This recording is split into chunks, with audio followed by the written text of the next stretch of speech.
दुनिया में आज तक बहुत सारी खतरनाक चीज़ें हुई हैं। उनमें से एक है अपने रीजन, अपने एरिया, अपने क्षेत्र को लेकर प्राउडनेस होना, एक कि मतलब ये चीज़ तो हमारे यहाँ ही है भाई साहब और कहीं नहीं हो सकती। जैसे मैं कानपुर का हूँ तो वहाँ पे जितनी भी चीज़ें हैं, चाहे वो बदनाम कुल्फ़ी हो, चाहे वो जेड स्क्वायर मॉल हो, कोई भी चीज़ हो, मतलब XYZ कुछ भी चीज़ हो, वो एशिया में सबसे बेस्ट होगी और वो हमारे यहाँ ही होगी। ऐसे ही अलग अलग लोग अपने क्षेत्र को लेके, अपने क्षेत्र की जगहों को लेके, अपने क्षेत्र के कल्चर को लेके इस तरीके से प्राउड होते हैं कि उनको लगता है कि वैसा कंपेरिजन में कहीं भी मिलेगा ही नहीं, हो ही नहीं सकता वाली बात। राजस्थानी होगा तो अपने कल्चर की बात करेगा और यूपी वाले अपने कल्चर की बात करेंगे, नॉर्थ ईस्ट में आसाम में पहुंचोगे तो आप उनके कल्चर की बात सुनोगे। तो ये जो एरिया चेंज होता है, मॉडल्स चेंज होते हैं, तो वो बदल जाती है। अब हर इलाके का आदमी अपने एरिया को बेस्ट दिखाने की कोशिश करता है, उसमें ही भिड़ंत भी होती है। और हम वर्ल्ड लेवल पे देखें तो श्रीलंका का मैटर तमिलनाडु के साथ इसी चीज को लेके हुआ, तो है तो इंडिया का ही पार्ट। तो ये सब की देन, और वो बहुत सारी डेंजरस चीज़ में न्यूक्लियर बॉम्ब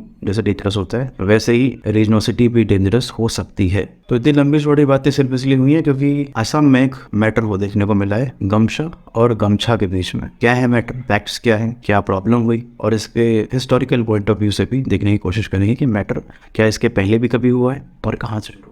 आसाम में पिछले दिनों लिटरेरी बॉडी बनाई गई है, बांग्ला साहित्य सभा आसाम। वहाँ पे सेरेमोनियल, मतलब सेरेमनी चल रही थी, तो सेरेमोनियल स्कार्फ जो है हाइब्रिड वे में बना के दिया गया, जिसमें गमछा भी है और गमछा भी है, मतलब दोनों को हाइब्रिड करके बनाने की कोशिश की गई है। तो पहले गमछा देख लेते हैं, जो कि आसाम का कल्चर शो करते हैं। एक white rectangular piece of cloth है जो बॉर्डर से, रेड बॉर्डर है जिसके, वो एम्ब्रॉयडर्ड है, और उस रेड बॉर्डर को अंशु कहते हैं। ऐसा बोला जाता है कि अहोम जो किंगडम था उसकी स्ट्रेंथ को शो करता है। ये 9 तरीके के होते हैं: उका, गमशा, फूलम, बिहुआन, तियोनी, पानी, अनाकोटा, तेलोश, जोर और जादोरन।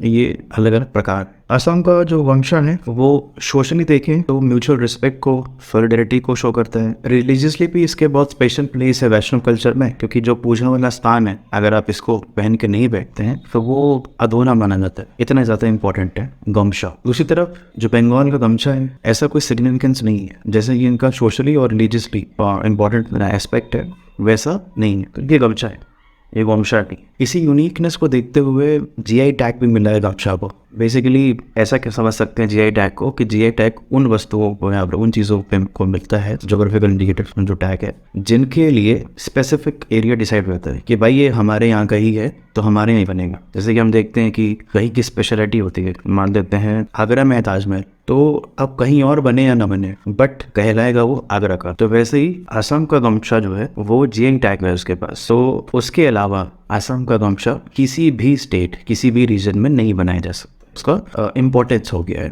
जो कि गवर्नमेंट इसको GI टैग देती है। गमछा को ऐसा कोई भी GI टैग नहीं मिला है। तो दिस इज बेसिकली अगेन गमछा, इसको GI टैग नहीं मिला है। बाकी ऐसी कोई प्रॉब्लम क्यों है आसामीज को बंगाली से, मतलब ऐसा कुछ है हिस्ट्री। तो हिस्टोरिकल फैक्ट्स भी हैं कि 19वीं सेंचुरी में बंगाल एक बहुत बड़ा एरिया है, आज का बांग्लादेश भी है, वेस्ट बंगाल भी है, कुछ पार्ट असम के भी हैं, तो कार्व आउट हुआ उससे आसाम।